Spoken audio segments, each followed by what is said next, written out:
And good afternoon, everybody. And thanks for hanging in there and waiting for me to get online here. Computer was giving me some problems here, but we got it figured out, and we are here. I am Mike Carey, pastor of the First United Methodist Church of Nevada, Iowa, and I am here to do our twice a week Bible study out of the Gospel of Luke.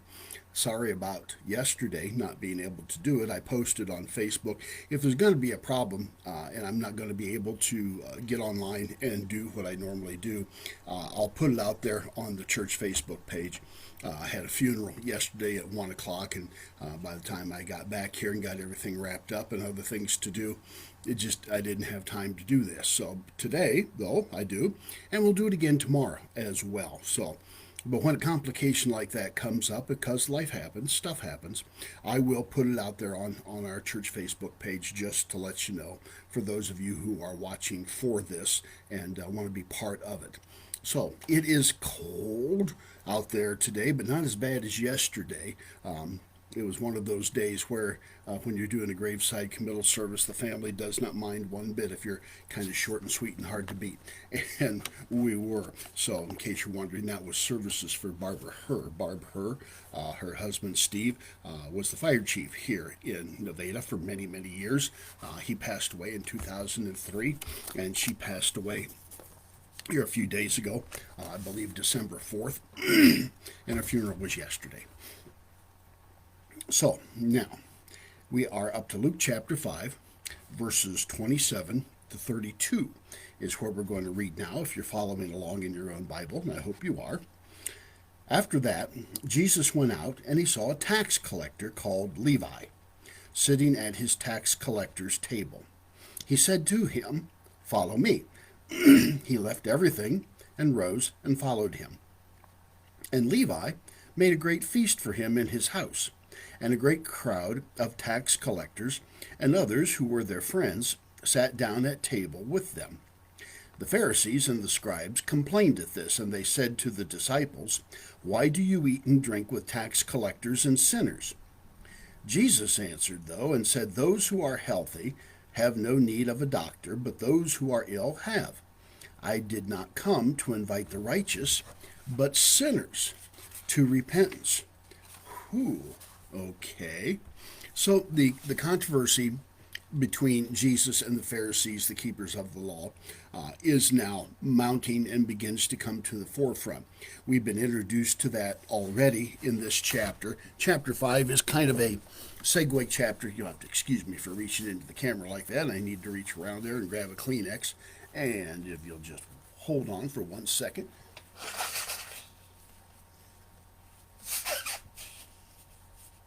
There we go. Don't want to blow my nose into the camera. That wouldn't be very nice, would it? I tried to be considerate that way. But the controversy now, the confrontations between Jesus and the religious authorities, now is starting to pop up.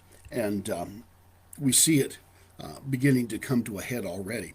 Luke chapter 5 is one of several what we call Segway chapters in Luke, where all of a sudden you see a tonal shift in what's going on. Chapter 5 is that. It introduces the controversy between Jesus and the Pharisees, and how we have Jesus now calling a tax collector, of all persons, to be a disciple.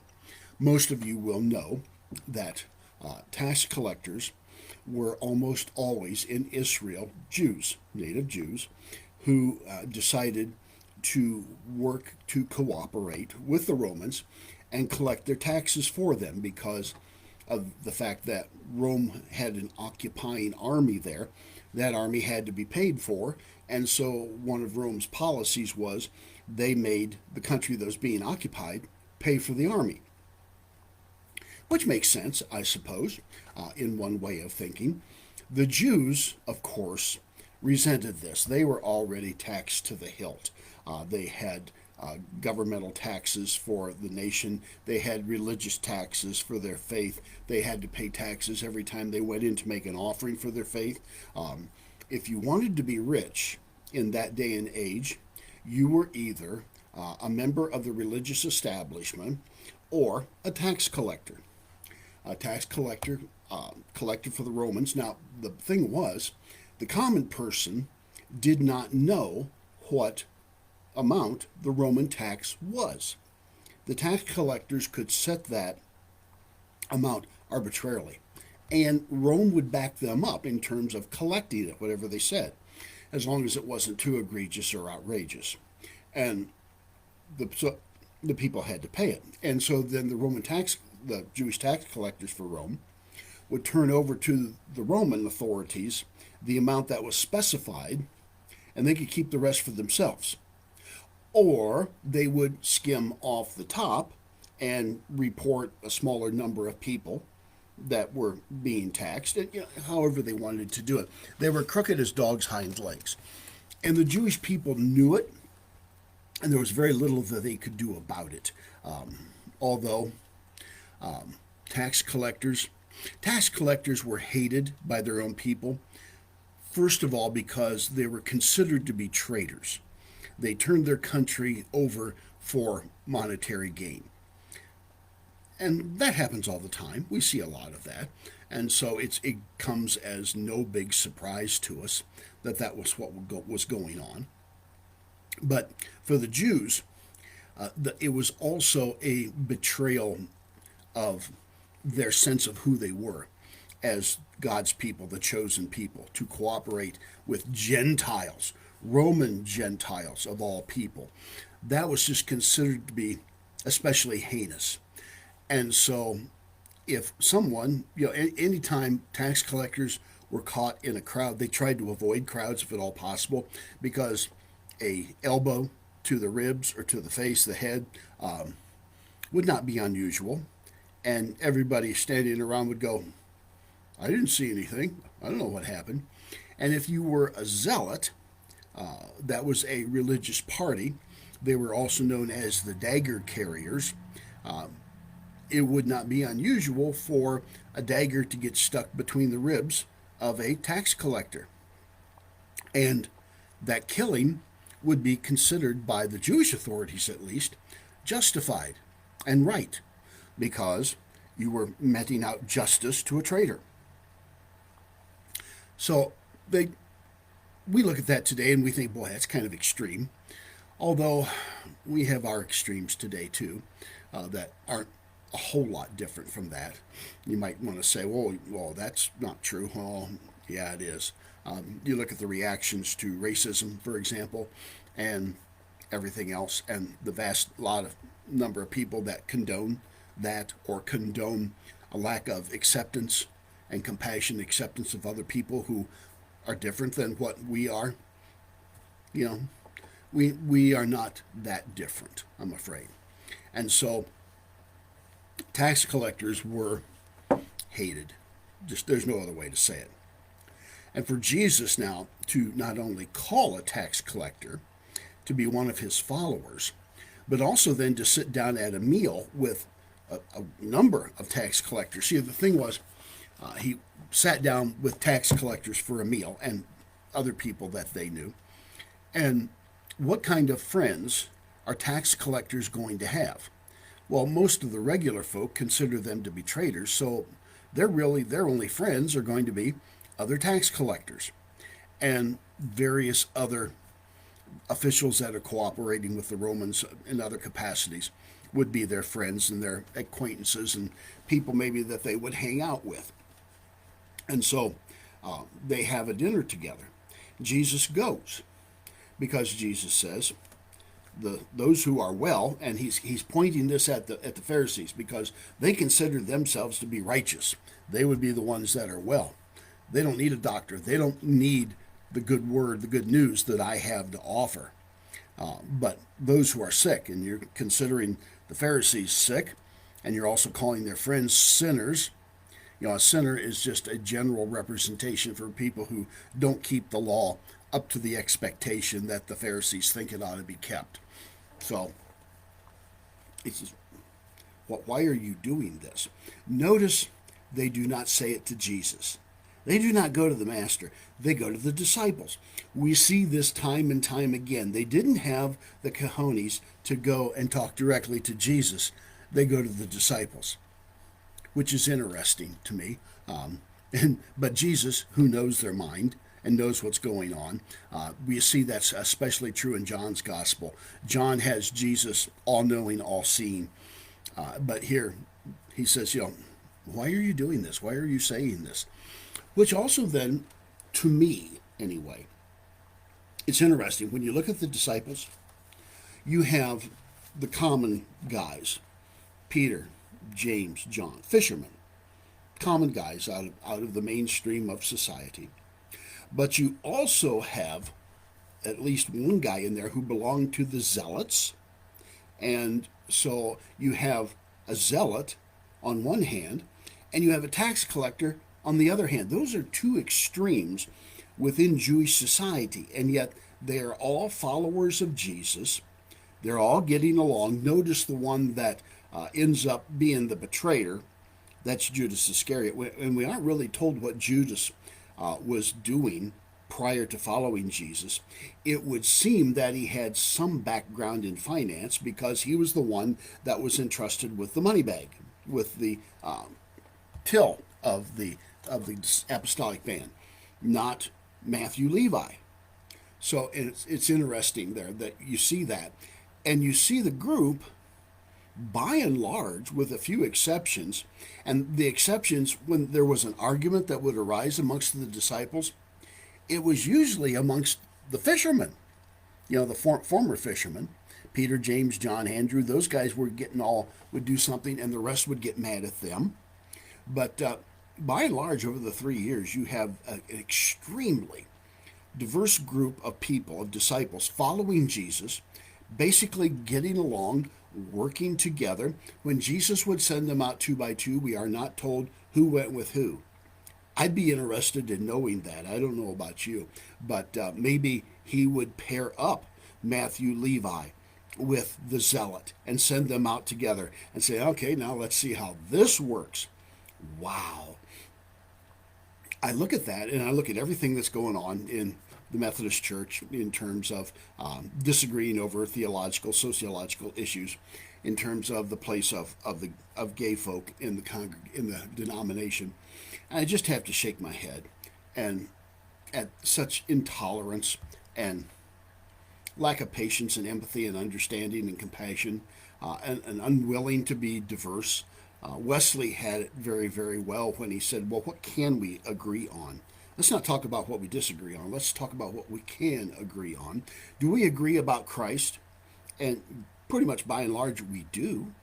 Well, then let's join hands and let's walk together based on that we agree that Jesus Christ is Savior and Lord, and it is our job to make disciples of Jesus Christ for the transformation of the world. Isn't that enough? I would think that should be enough. But for a lot of folk, it is not. And all I can do is shake my head. I am but one voice in the wilderness, crying out, saying, hey guys, we can do a lot more together than we can apart. Look at the apostolic band. They were extremely diverse, more so than what I think we are as a denomination these days. They got along. Why can't we? I think it is to our shame, that we are not able to work together and stay together. And you see that throughout all of history. It's like they say, if you go into a town and you see First Baptist Church, well, look around a little bit and pretty soon you'll see Second Baptist Church. And that's not knocking the Baptists. That is knocking Christianity as a whole. Because what do churches do? They split, they divide. It seems like they go off and this group forms their own group because they have some disagreement of doctrine. I've never had a whole lot of use for theologians, and that became manifestly clear back when I was in seminary. I had a real good relationship with the professors in our theology department, and they knew, it was a American Baptist General Conference seminary. Not super conservative, but kind of conservative. And they knew I was a Methodist at that time, going to a Baptist seminary. I wasn't alone. There were 7, 8, 10 of us maybe that were like that. And there were also people from other denominations as well that were going there. But I would be walking down the hall, and the head of the theology department, who was Dr. Millard Erickson, who had just gotten his pilot's license, and so we called him the Red Baron, would stick his head out of his door and yell after me down the hall, "Hey, Pedo Baptist," which is Latin for child baptizer, which is, Baptists don't do that. But, being a Methodist, I did. And so, they would razz me about it. And we would kid each other theologically back and forth and whatnot. And it was fun. But when push came to shove, we were fellow followers of Jesus Christ, and we got along. We got along. We found a way. It's just too bad that we aren't willing to try and find a way today amongst ourselves and others as well. But that is the church, and that's people. Why is it that people can't get along? We're sinful people. It took Jesus being there amongst the disciples, I think, to be able to get them to get along and walk together in terms of their ministry and in harmony together. And so, and also, you had the underlying influence, the opposition of the Pharisees. When you have other groups outside yourself that are opposing you, as in this case, you tend to all band together. It's, we all hang together or we all go hang. And they realize that. And so here we have them, the Pharisees popping up again. And because Jesus decides to be diverse and inclusive in terms of not only his apostolic band, but also in terms of who he sits down to a meal with and who he decides he's going to minister to, he gets criticized, he gets pushback, he gets heat. And it's too bad, but no, it's interesting. The first thing it seems like that Matthew Levi does after Jesus calls him to be apostle is he invites him to his home for a sit-down meal and for a crowd. He's excited about this. Not just that the master would pay any attention to him, but that he's been called to a new outlook, to a new way of life, and he wants other people to see it and hear about it. He wants to tell other people. That's one of the great things about the Christian faith. When the lights go on finally in somebody's heart and mind, and they understand what Christ is calling them to do and to be, and that they can be a new person, most people get excited about that. And one of the things that happens in that excitement is that they want to tell other people. There is no better evangelist than a new convert. All you have to do is go back into John's Gospel and the story of Jesus and the woman of the well in Samaria, of all places. And Jesus opens her eyes, and what's the first thing she does? She runs back to town. Jacob's well is probably a half mile outside of the town of Sychar. It says she ran all the way back into town and begins telling everybody about Jesus. And the thing is, she was so enthusiastic, she was so changed, she was so convincing, even though she was at the bottom of the totem pole in her town as far as society. People listened to her, they believed her, and they went out to see for themselves. As the testimony is given later, at first we went out to see based on what you said, but now we see and we believe because of what we have seen ourselves. So she's excited. There is no better evangelist than a brand new convert. She was that way, and we can be that way too. We need to get the fire lit back under our spiritual tails in terms of what has God done for us in Jesus Christ. How have our lives been transformed, and how can we be transformed? God wants to transform us. God is quite capable of transforming us and giving us not only a new heart, a new soul, but it can totally change your life and turn it around. Absolutely and completely. I'm an example of that. I've seen it happen so many other times and places. It's like the guy who would go out after work and on payday and basically drink his paycheck up. And his family suffered because of it. But somehow, some way, he came to Christ. And he quit drinking, and his paycheck began going into the household as it should have been in the first place.